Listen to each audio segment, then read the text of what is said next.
Hey everybody, how's it going? So today I wanted to go over something that I hope I could get your help and cooperation on. That is with signing a petition that will help us show the FTC that people care about right to repair, at the very least from the perspective of warranties. So usually when I talk about right to repair on this channel, I'm talking about being able to get access to schematics, parts, tools, chips so that we can do our job. A sidebar of this has to do with warranty. Now, before I get into this video, I want to be very clear on one thing. If a repair shop destroys a device, I do not think the manufacturer should have to cover that under warranty. If you try to fix your own device and you screw it up, I do not believe the manufacturer should have to cover that under warranty. However, if you replaced a hard drive in your device with an SSD, and then you bring it to the manufacturer because the graphics chip has died, I do not believe that they should be able to tell you that because you replaced your hard drive with an SSD, that your warranty is now void. That is against the law and just fundamentally, in my opinion, immoral.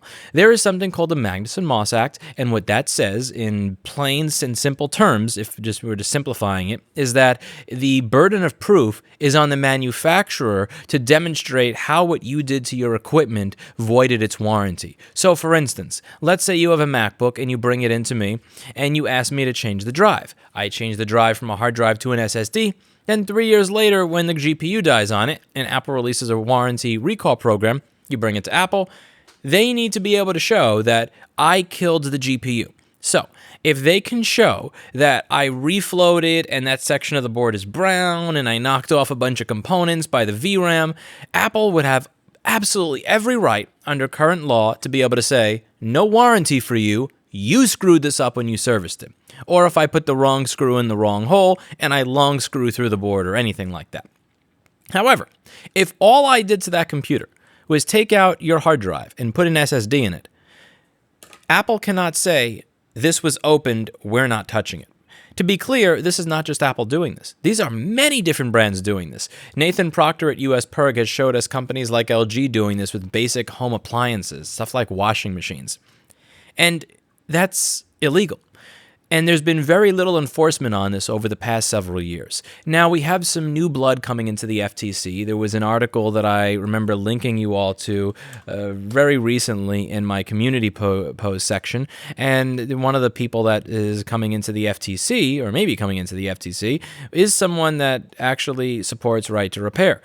This is Lena Khan. Now, with these people coming in, I'd like to get their attention focused on this, and the way that I'd like to do that is by pointing to specific factual instances of the law being disobeyed by these companies so that some sort of enforcement action can occur. If you go to LG's website and you use their chatbot to ask them if having an unauthorized service technician do something voids the warranty, their stock answer is yes, it does. There is so little enforcement by our current existing agencies when it comes to antitrust or consumer protection law that large companies literally have it built into their script.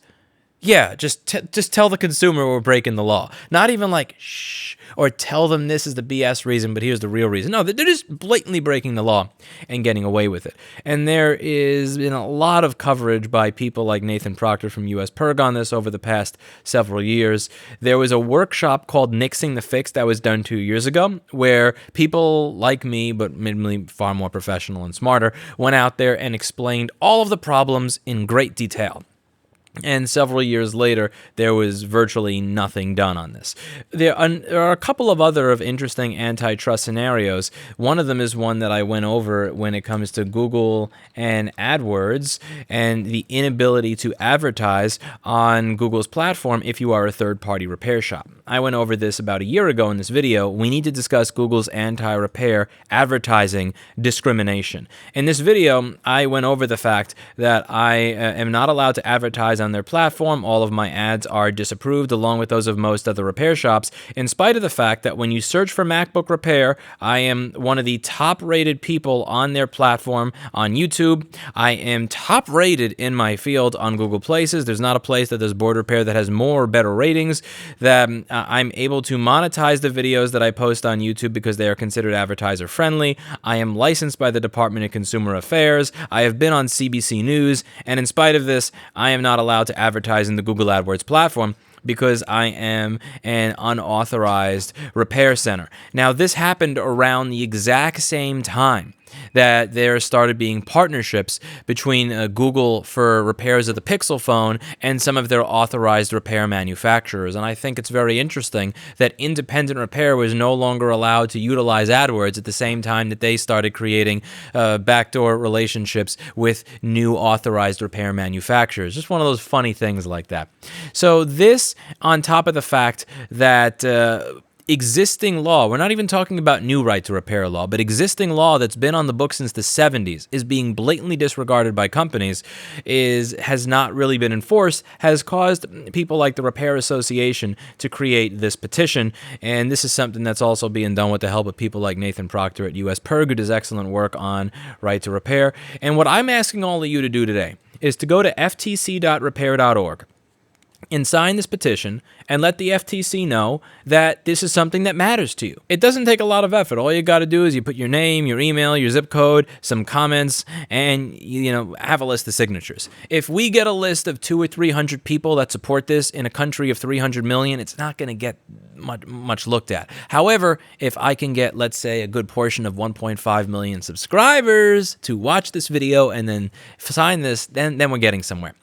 I am also working with an antitrust attorney that I retained last month for Repair Preservation Group, and one of his jobs, one of the things I want him to work with me on, is just kind of poking the FTC with some of the antitrust stuff that I talk about on this channel. So, for instance, a company like Apple going over to Texas Instruments and Intersil and saying, don't sell the charge chip to anybody but us, so that I'm not able to buy a charge chip to fix your device. A lot of these little complaints that people have had in the phone screen refurbishing business, in the phone repair business, and also my complaints. So I have already retained someone whose job it is to help me craft an FTC complaint and a white paper to point out what specific provisions are being disobeyed, why they are bad, why this is antitrust, and why it should be within the FTC's domain to do something about it.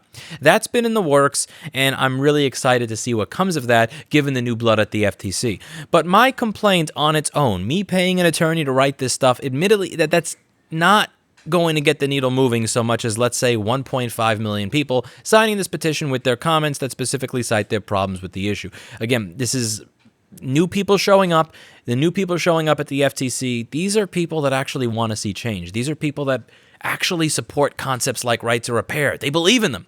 And I want to show them that they are not alone when it comes to wanting to see some enforcement on antitrust.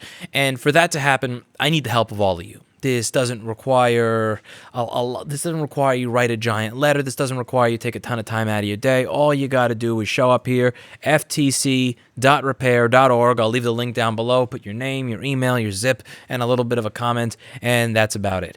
That's it for today. And as always, I hope you learned something. Thank you so much for every single one of you that took a little bit of time out of your day to fill this out and help us out. Again, at the end of the day, if you work on your own device, I support you having the right to do so.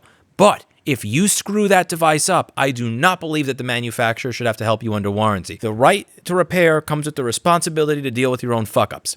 That being said, if you replace the hard drive in your device with an SSD, the manufacturer should not be able to deny you warranty. I cannot tell you how many times that Apple has told one of my customers when they have a 2011 MacBook Pro, I upgrade them from a hard drive to an SSD, not even a cheap brand. I put a Samsung in there, and they are told, listen, we would love to help you under this GPU warranty program, but it looks like someone changed your SSD, so we can't do that.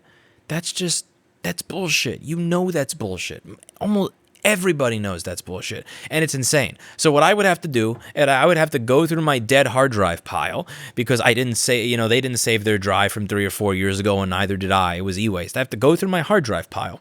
I would have to find a dead drive that has a little Apple sticker on it, because they put a little Apple sticker on their Hitachi drives that they were using for that machine. I'd have to open it up, scrape the shit out of the platter so no data could come out of it, close it up, put it in their machine, and say, here, go back to Apple with it, and when you bring it back, and when they give it back to you you with a new GPU, bring it back here, I'll toss the SSD back in free of charge, or I'll show you how to do it. It's just stupid. It's a pain in the ass, and it's not something that companies should be able to do. Again, this is not just Apple. Many companies do this. Nathan Proctor has excellent examples of many companies on their own live support, on their own live chat and web support, just without even hiding it, blatantly saying, if you have anybody else service the device, even if they're a licensed service center, you lose the warranty. That's not just immoral, that's illegal. And that's not illegal under a new right to repair law that I'm vouching for, or that I'm lobbying for. That's illegal under legislation that's literally older than me, and it has to stop. So yeah, I'm just going to stop repeating myself now. By the way, check it out. This is Blackberry the cat. She's my cat. Say hi, Blackberry. Hi, Blackberry. Look at the camera, girl. She's kind of shy. All right, she doesn't want to look at the camera. She wants to bite my microphone. She's very cute. She's my kitten, and I love her very much. She's adorable. My little Blackberry. All right, see you all in the next video. Bye now.